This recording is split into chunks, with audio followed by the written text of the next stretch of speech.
All right, Jason Rona back in the JConcepts garage here again with Fred Reap, and got a little new product release here we wanted to talk about. Kind of a quick bringing this up, Fred. We got the 1997 Ford F-150 body, and this has been a kind of a favorite that we've been asked for on several occasions to bring for the monster truck crowd. It was had quite a nice run in the RC monster truck world, but also in the real monster truck world. We have a lot of drivers that want to replicate those eras, and talk to us, Fred, about maybe an era that was happening in the late 90s, early 2000s, where you saw this type of body run.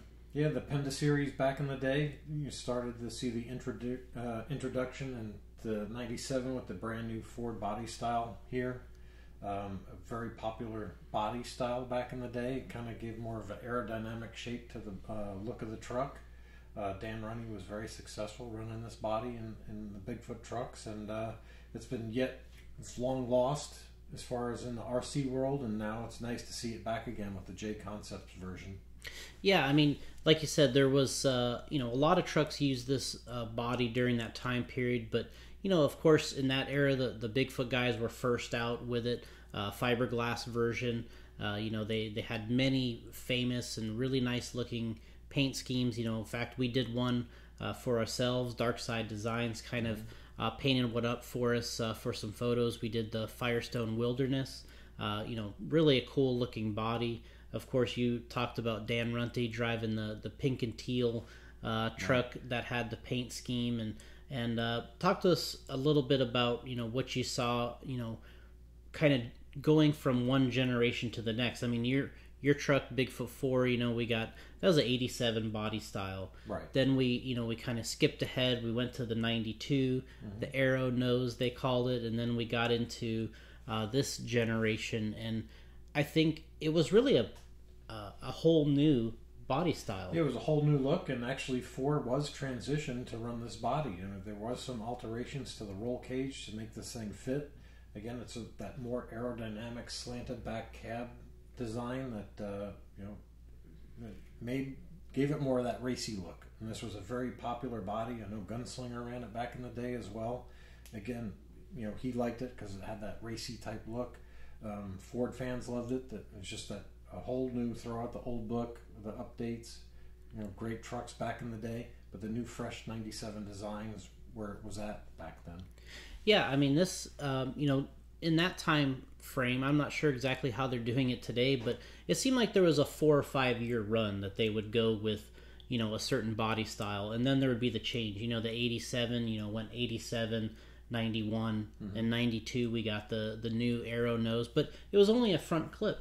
Yeah, you do the facelift to the body, because, the cab you can keep the same, the bed, you could maybe change some lights, in the detail, but you change that front clip, do the facelift to it, and then this here is just throwing that whole book away and then creating a whole new design. Yeah, I mean, according to a lot of the things that the research I was doing on this particular vehicle, it's amazing how far back they start with these projects in terms of compared to when they come out. Right. And they got, in those days, you got that 87 line, then they're working on the 92 line, and then, it could be, 3-4 years in advance, they're actually working on the 97 design, and so forth and so on. But you're kind of always working in the future with these type of things. Yeah, and again, it's mass production. They're in the market to make money. You do these little facelifts and things. You keep it fresh. People wanting to buy that new look of a pickup truck, coming out with a whole brand new design. Again, you're throwing that whole old package away, coming out with this new body design. And it's an awesome look. So, one of the things that I also realized while doing some research here is, in the early days, a 87 or a 92, the F-150, the F-250 is rated the same truck. Right. They use the same truck, different suspension, or leaf spring packs or whatever to go the extra tonnage. Yeah, to beef them up. But in this era, they actually redesigned this truck, and it was an F-150 only. And and there was no F-250 with this body style. Right, you start getting into the Super Duty. Right, and so what I realized was there was a small overlap with the from the 96 to the 97, where they actually used for F-250s, they had a 1997 F-250 with the old arrow nose. Right. And, it might have been more of a diesel, or it had the extra crew cab on it, but it had the old body style. So they were actually, for a short time period, they had the 97 F-150, the new one, and they had an 1997 F-250 with the old body style. Right. To kind of get by, because they were working on this F-250 Super Duty, which was its whole own new design on its own. Right. Yeah, this was more, the sportier look, and then you have the heavier duty look, and then getting more longevity out of that earlier arrow nose design. Yeah, a lot of truck wars during the 90s period into the 2000s, where we had the Ram or the Dodge, we had the Chevrolet packages, and we had the Ford package, and this was kind of their answer to both Chevy and Dodge kind of pushing the limits of the truck look. Dodge with the 94, they kind of had the whole different nose that they went with during that time, and they had to respond with this plus the Super Duty. Yeah, you could really see the corporate level, battling back and forth, where Fred Schaefer and the Barefoot team had that all new 94 Barefoot truck. Again, that kind of changed the game as far as truck looks and designs, and then Ford now coming back with the F-150 with this sportier design to help compete with that, selling that look.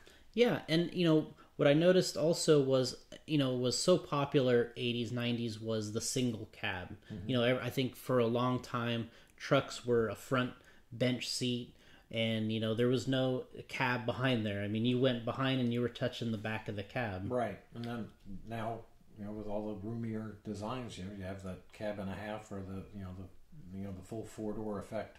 Yeah, and that's what happened here. This was sort of, in my mind, they first had the single cab look, then they had the the extended, then they went for the crew cab look, and I personally had a 2001 F-150, which we've talked about before, which was the crew cab, but that made it, my truck generation actually made it into this body style, which was 97 to 01. Right, and then you see maybe Kirk Dabney later on running this extended cab version on his truck, a little bit longer wheelbase, and that kind of fit him, and he's a hard, diehard Ford guy, so that's what he went with.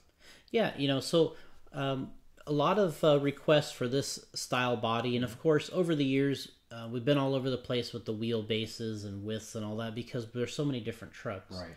We have the regulator clodbuster length, which is anywhere from 10.5 to 10 3/4, depending on who you ask. But then you get into the 12.5, which is roughly what my race trucks were. Our Raptor bodies, 12.5 inch wheelbase, and now we have the Losi LMT out there. One of the more high performance trucks, I guess you can buy, out of the box. Right. And we wanted to, we went with a larger 13-inch wheelbase here. So the whole thing grows a little bit in size and to fit on the truck. This is our LMT axle truck. This is the one built by Morris Ashkenaz. This is about 13-inch wheelbase, and this is the tourbillon that he builds, kind of in limited numbers. But, we were lucky enough to get one, and Tyler Hooks drove this at their Monster Cross event, a few months back, and had a lot of success with it. That was the off-road track. They drove the monster trucks on the off-road track. You've been several times, and the original idea was we were going to debut this body there, but we ended up giving Tyler a Chevy GMC Stomper body. We didn't let him run with the hot new 97, but he got it done anyway. Yeah, he got it done. That off-road background that he's from, I believe it's his first monster truck event, and again, you have that off-road racing background. Yeah, I mean, he spent a lot of the weekend racing with like Sonny Santucci, obviously the guy that's been winning a lot over the last couple of years, and Chad Buckland, who goes back many years racing the RC monster trucks. He loves the road course off-road track for the RC monster trucks, and they all battled and had a good weekend there. And I believe Tyler won one of the classes, Chad won one of the classes, and Sonny won a class. So between the three of them, they kind of won the more pro mod or the Clodbuster based classes, and had a good weekend. But we didn't let them run the 97. It was a little too new. Paint was a little too fresh. Right. But we went ahead and we got our photos taken. We got it here on the truck. We also have our Firestone Wilderness that was came out so nice, and we've had that on for some photos. But we seal it up, we put it away, so we're not tempted to run these at too many events. But Fred, kind of looking at this truck, one of the other things that was kind of special in those days, probably because of they didn't have the crew cabs, the extra cabs, is they started adding on roof spoilers and racer backs and fastbacks and cab extenders. Right. And, we went up and down the fiberglass line of equipment that you could bolt on the real trucks, and we kind of added some of those things here. Yeah, London deflector shield, they really killed it back then with the fiberglass add-on accessories. Just kind of you make your truck the way you like it. This here, right here, we did the molded design. More of the later end of '97 when Runty was driving. We had the regular almost cab extender. This one here's a cool trim roof piece spoiler. But yeah, it's awesome. It's great when you can accessorize these things. Yeah, and I've noticed on the RC trucks and even on the monster trucks, I really like them in real life with all the options bolted to them. The street truck, I'm not really wild about that look, but for some reason, once you get big, go with the monster truck tires and all that, it starts to add levels of detail that really kind of make these things kind of their own. Right. You can really, when you beat and bash on these things, a lot of accessories can fall off, but there's different ways of attaching these things. So here we have the JConcepts double-sided tape. Works really good once you prep the body in alcohol and get the tape on there nice. It holds up pretty well. Yeah, and we've also seen some of the drivers. We kind of sent out an early release to some of our monster truck drivers, and we've had several that actually used some screws, and they screwed the items on, which I thought was kind of nice that they went the extra mile and added some hardware. They got them out on the Trigger King event, I believe the first race of the year. We had a couple drivers out there able to kind of show the truck out on the Trigger King as some different identities, and it was exciting to see it in photos on the track. I'm big on the photos, and seeing them on the track, it really kind of completes the package. Yeah, it kind of completes all your hard work. You see these things from start to finish. As an initial design, a drawing, and then you start seeing the mold, and then you got to test the mold, see how it's going to work. Any other finite changes that you have to do, but once you get the completed product out there and you see it, live and in action, it's pretty rewarding. Yeah, it was a great project. So again, what we're going to include here, obviously the 1997 Ford license with the decal sheet as usual. We got the visor, the rear cab spoiler that comes with it. These are clear polycarbonate. And then we're actually going to include this JConcepts Racing Team decal set that we've shown on this body too. It's going to come with all the different logos. So you're going to have two decal sheets in there to kind of, you can just dress it up. We kind of thought we use this for the press release. It'd be nice to have a lot of logos and things, and the customer can paint it however they want, but if they want to add some decals and some flair, go with it. Right? You gotta have the flair. So thanks again for joining us in the JConcepts garage. New product release thanks to Fred Reap. And again, if you like the video, please subscribe and check us out on Facebook, Instagram. We're out there everywhere. And again, we'll see you next time.